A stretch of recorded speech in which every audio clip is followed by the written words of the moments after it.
And welcome back, friends. My name is Nicholas. You know that.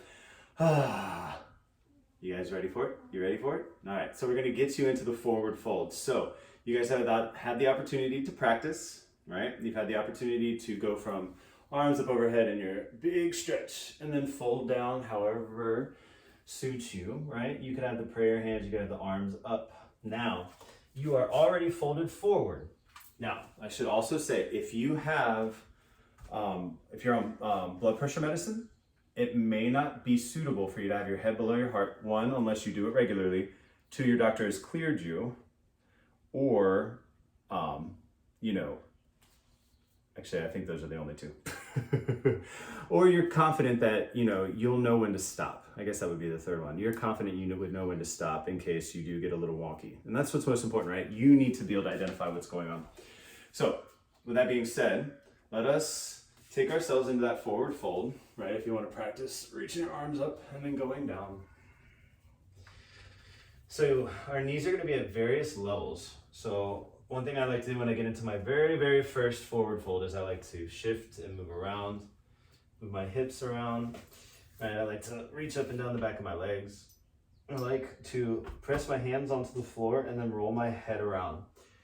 I find this to be very beneficial because it allows the weight of the head to help open up the condyles and the actual vertebrae while still not being aggressive about it, right? Aggression when you're moving with the neck muscles can be very detrimental and or injurious. So just tread lightly. So we're in our forward fold.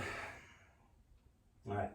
So some people might want to grab their big toes to help straighten out their spine. Some people may want to tuck their hands in behind their heels. Some people might do best to wrap their arms around their legs.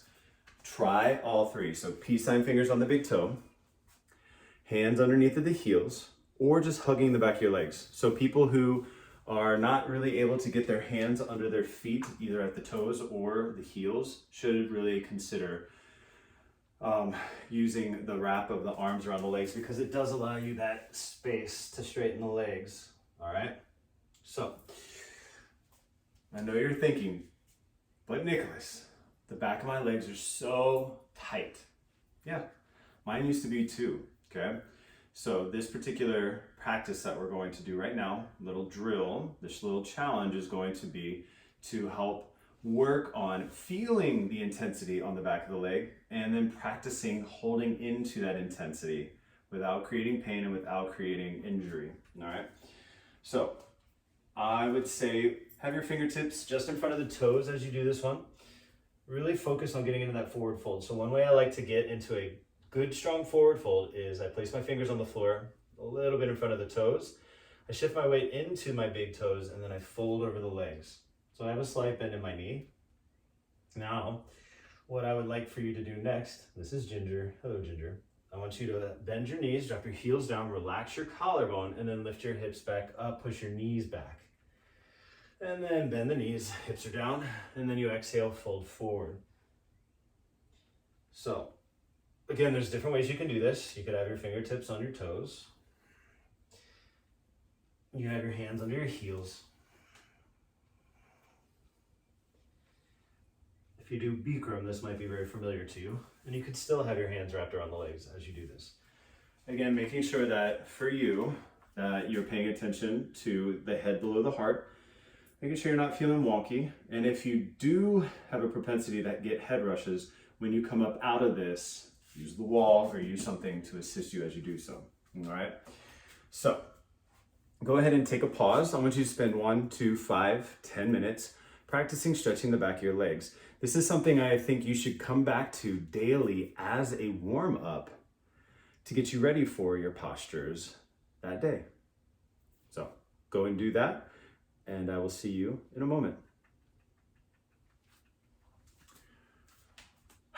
Welcome back, friends. So hopefully you've got a good feel there. Hopefully this doesn't leave you too sore, but I'm not going to mince it at all. If you don't regularly work stretching the back of the legs or activating those muscles, it could be very, very tiring and or make you very sore. So that's just something that might happen. So the final thing that I want you to work on today is putting it all together, right? It doesn't have to be as pretty as the video shows that one woman in yellow doing it, right? It could totally be something uniquely you. In fact, that's what I would encourage it to be. It's always about you. It's about what you bring to the table and what you uniquely can express in this world. Kind of like, even though there's a million flowers in the world, each one has its unique look and appearance and expression. So too are you in this world, a unique expression of, in my lineages, the divine, or just a unique expression of human life, whatever you want to call it, right? All right, friends, so I'm going to do my arms out to the front because I have a wall right here. So I'm going to go from my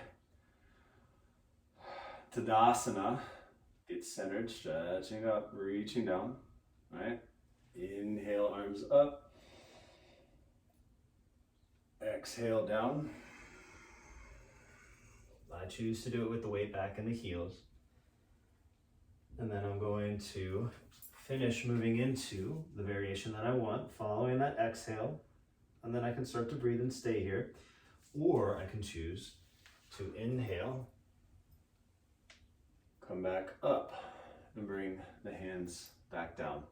I know I give you a lot of choices, but I really appreciated when I was learning these things being given options so that depending on the day, I can choose to do what works for me so that I don't feel like I cannot do it that day or I cannot participate if I'm not on the level that I was previously or that somebody else is, right? So let us do 2 of them. I'm gonna just visually show you. I'm not gonna say anything. Ginger's gonna join in.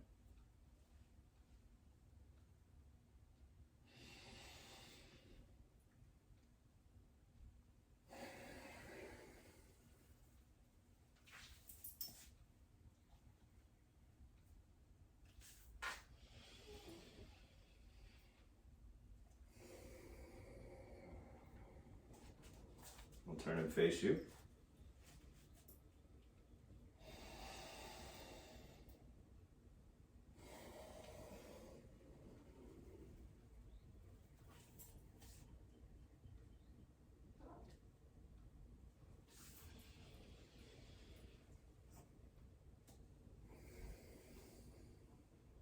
So that second time you may have noticed that I bent my knees on the way up. That is something you can also do if you start to get fatiguey and tired.